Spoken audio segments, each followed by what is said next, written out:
बिंदी का घर जैसे कमल दिल काल जो सुना, बिना राजा नगर जैसे।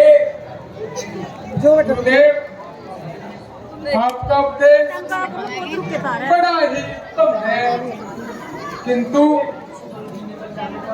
गलती निकल जाने पर किस काम का रह जाता है। नेभा भूषण जिस तरह कोड़ी की शोभा को बढ़ाते हैं, जैसे भोग और आनंद रोगी को सुहाते हैं।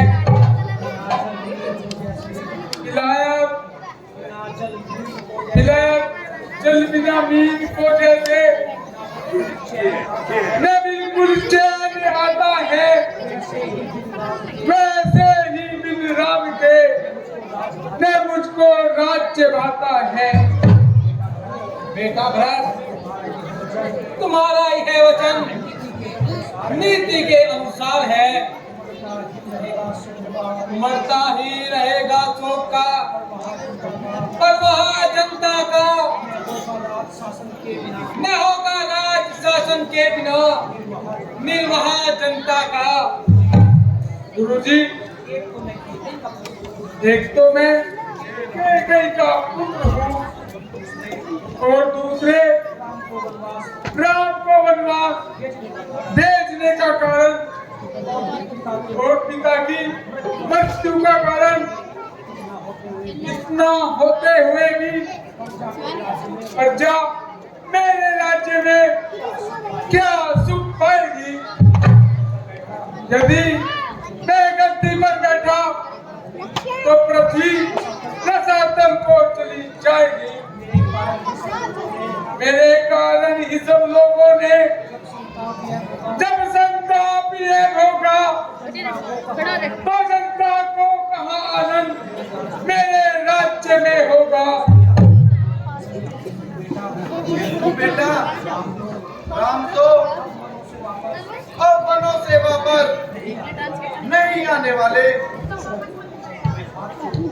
मैं हाथ जोड़ूंगा, मैं पैर पकड़ूंगा, मैं विनती करूंगा और चरणों में अपने शीश को धरूंगा।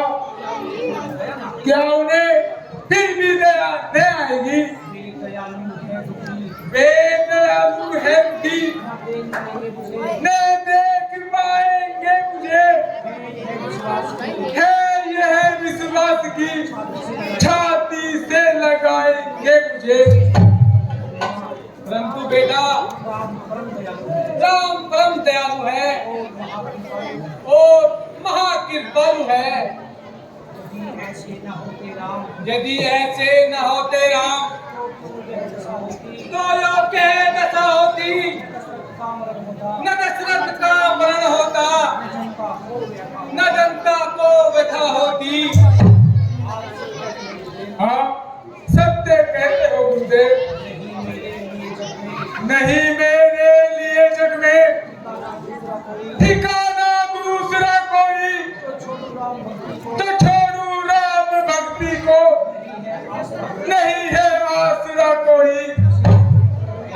तो क्या तुम राम के पास चाय बिना नहीं मानोगे? नहीं गुरुदेव, जब तक प्राण है तब तक तो नहीं मानूंगा। अच्छा भरत बेटा, तो चलने की तैयारी कीजिए और सारा संकोच छोड़कर राम भक्ति के अधिकारी बनो। मंत्री जी, अब इन बातों को छोड़िए और चलने की तैयारी कीजिए।